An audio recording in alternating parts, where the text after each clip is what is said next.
कि 10 नंबर से मुझे कोई मोह ममता नहीं है। हम तो हवाई चप्पल पहन के निकल जाएंगे जी, मेरा टर्म खाली पूरा होने दो। नीतीश कुमार में अंतर है, कहाँ नीतीश कुमार है, किसकी बात कर रहे हैं? हम तो कहेंगे मुख्यमंत्री सम्राट चौधरी जी कि घृणित राजनीति, द्वेष की राजनीति, वेंडेटा की राजनीति कतई लोकतंत्र के लिए ठीक नहीं होता। ये सरकार किसी की बपौती नहीं है। जनता मालिक होती है, जनता चुनती है और जनहित में जन सरकारों को हल करने के लिए सरकार होती है और जनता ही तय करती है विपक्ष में कौन बैठता है और विपक्ष सत्ता का दर्पण होता है। जैसे ही इसमें समाप्त होगा, हम 1 सेकंड की देर नहीं करेंगे, हवाई चप्पल पहन कर करके आवाज को खाली कर देंगे। सरकार 3 मूल मंत्रों के साथ चल रही है, लफाजी कर रही है, बयानबाजी कर रही है, बकैती, ठिकैती और लठैती पर सरकार चलाना चाहती है। 10 सर्कुलर स्थित राबड़ी आवास कब खाली होगा, इसकी फाइनल डेट आ गई। जी हां, राष्ट्रीय जनता दल के मुख्य प्रवक्ता शक्ति सिंह यादव ने ये बता दिया है कि कब खाली करेंगे 10 सर्कुलर स्थित राबड़ी आवास। नमस्कार, मेरा नाम सागर कुमार है और आप न्यूज़ हाट देख रहे हैं। देखिए, राजद में हाई लेवल की बैठक चल रही है। कई बड़े नेता प्रदेश कार्यालय में प्रदेश अध्यक्ष की मौजूदगी में जो है बैठक कर रहे हैं। कई मुद्दों पर जो है अंदर में चर्चाएं चल रही हैं, लेकिन सबसे अहम मुद्दा है वो मुद्दा है राबड़ी आवास का। राबड़ी आवास वाले मुद्दे पर क्या करना है, अब इसकी फाइनल जो है वो तैयारी कर ली गई है और शक्ति सिंह यादव ने ऐलान कर दिया है कि इस दिन खाली कर देंगे राबड़ी आवास। तो सुनिए क्या कह रहे हैं शक्ति सिंह यादव। ये सरकार किसी की बपौती नहीं है। जनता मालिक होती है, जनता चुनती है और जनहित में जन सरकारों को हल करने के लिए सरकार होती है और जनता ही तय करती है विपक्ष में कौन बैठता है। अब विपक्ष सत्ता का दर्पण होता है और मैं आपको पूरी ईमानदारी से एक बात कह दूं कि आदरणीय श्रीमती राबड़ी देवी जी का कार्यकाल 30 में समाप्त होगा। जैसे ही 30 में समाप्त होगा, हम 1 सेकंड के देर नहीं करेंगे, हवाई चप्पल पहन कर करके उस आवास को खाली कर देंगे। लेकिन सवाल ये उठता है कि जिन भवनों को आदरणीय श्रीमती राबड़ी देवी जी को कर्णांकित की गई या मांगी दी गई भवन, वो 10 नंबर सर्कुलर रोड है और जिस मंत्री को आपने आवंटित किया वो पहले से आवंटित उसका आवास था, तो फिर ये नाहक एक अलग से एजेंडा सेट करने के लिए, विवाद पैदा करने के लिए सरकार ने क्यों किया? अगर आपने नीतीश कुमार जी को 7 नंबर का क्या मोह है कि मुख्यमंत्री रहते हुए भी 7 नंबर रखते हैं, हटते तो भी रखते हैं, क्या उसमें तहखाना है? क्या कुछ उसमें इतना दिनों के भ्रष्टाचार का गड़ा हुआ कुछ संपत्ति है, संपदा है, जिसको लेकर के 7 नंबर में ज़्यादा मोह ममता बसा हुआ है? सवाल यह भी उठता है। और हमने एक लाइन में कहा कि दो पूर्व मुख्यमंत्री 10 सर्कुलर रोड में रहते हैं। आप जिस Z+ की हवाला देते हो तो Z+ सुरक्षा आदरणीय श्रीमती राबड़ी देवी जी को, लालू प्रसाद जी को ही प्राप्त था। ITBP सिक्योरिटी आदरणीय श्रीमती राबड़ी देवी जी के लगाया गया था, लेकिन बिहार की सरकार ने उस समय आवास आवंटित नहीं किया। आप दलील दे रहे हो कि उसके नाम पर आवास हमने आवंटित किया है, तो ये दलीलें कहीं से आप सुविधा के अनुसार करते हो। हम 1 सेकंड के लिए आवास पर हमारा न कोई ममता है न कोई मोह है।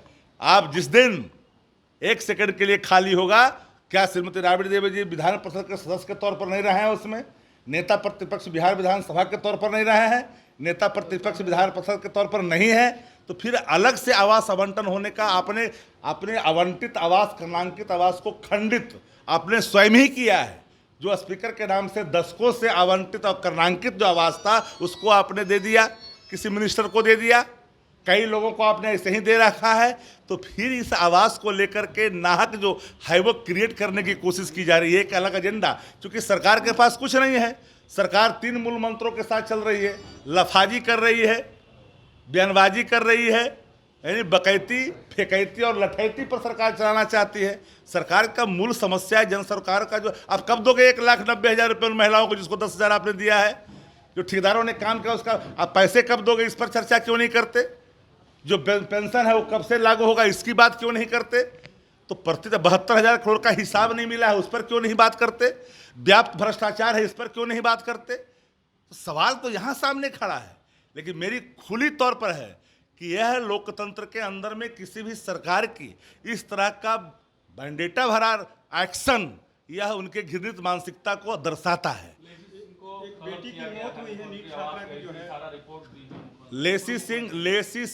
लेसी सिंह जी को कम से कम इतनी गरिमा का ख्याल होना चाहिए।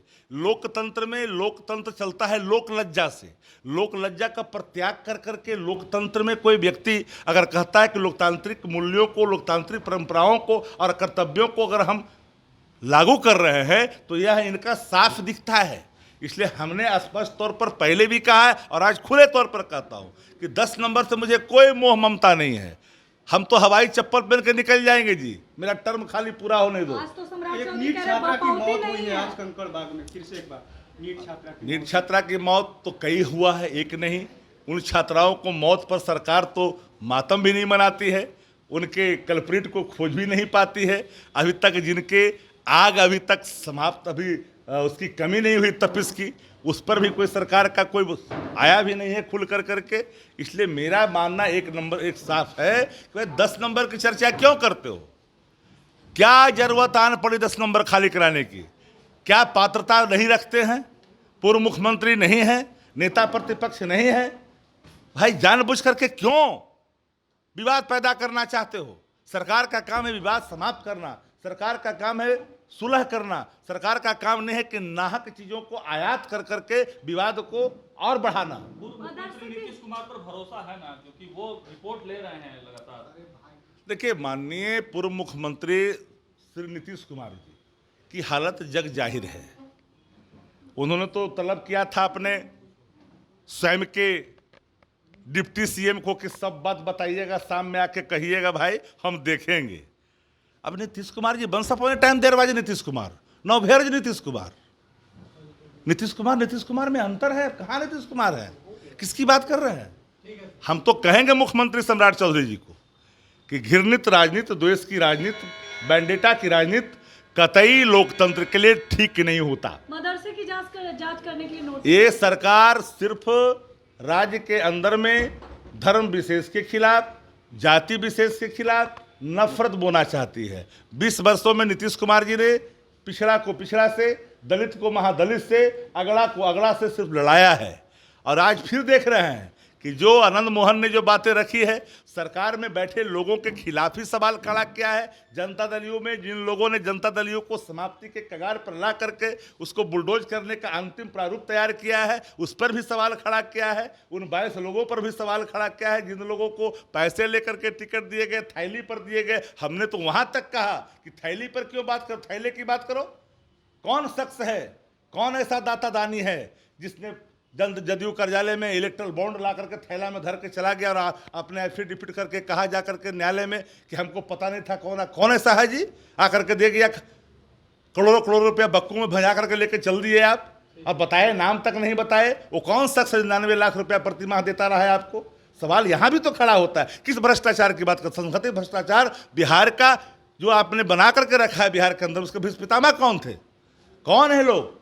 सवाल ये सामने खड़ा है। इन सवालों का जवाब देना चाहिए। और सम्राट चौधरी जी को तो मैं कहूँगा, एक नसीहत के तौर पर तो कहना ठीक नहीं होगा, बिहार के मुख्यमंत्री हैं, लेकिन एक मैं मुफ्त का सलाह देना चाहता हूँ कि सम्राट जी, राजनीतिक शुचिता बनाए रखनी चाहिए। राजनीति में पदधारक व्यक्ति उसकी जागीर नहीं होती, वो आता और जाता है। और इन बातों का आकलन सबको होना चाहिए, चाहे वो पक्ष में हो या विपक्ष में हो। तो आपने सुना, साफ तौर से मुख्य प्रवक्ता शक्ति सिंह यादव ने ऐलान किया कि 2030 में जब कार्यकाल पूरा हो जाएगा नेता प्रतिपक्ष राबड़ी देवी का, उस दिन चप्पल पहनकर निकल जाएंगे राबड़ी आवास से, मतलब उसी दिन खाली कर देंगे। कोई मोह नहीं है। देखिए, सम्राट चौधरी ने भी कहा है कि बंगला किसी की बपौती नहीं है। उसके जवाब में क्या कुछ कह रहे थे मुख्य प्रवक्ता शक्ति सिंह यादव, आपने सुना। साथ में नसीहत भी दी और 2030 में बंगला खाली करने को कह रहे हैं। लेकिन सरकार का अल्टीमेटम तो 15 दिनों का ही है। 15 दिनों के बाद क्या होगा? मंत्री लखेंद्र पासवान ने कहा कि कानून अपना काम करेगी। तो क्या फोर्स बुलाए जाएंगे? क्या जोर जबरदस्ती से बंगला खाली कराया जाएगा? क्या कुछ होगा? अपडेट्स आप तक पहुँचाते रहेंगे। जुड़े रहिए हमारे साथ, देखते रहिए न्यूज़ हाट। कमेंट बॉक्स में प्रतिक्रिया जरूर रखिएगा। बहुत बहुत धन्यवाद।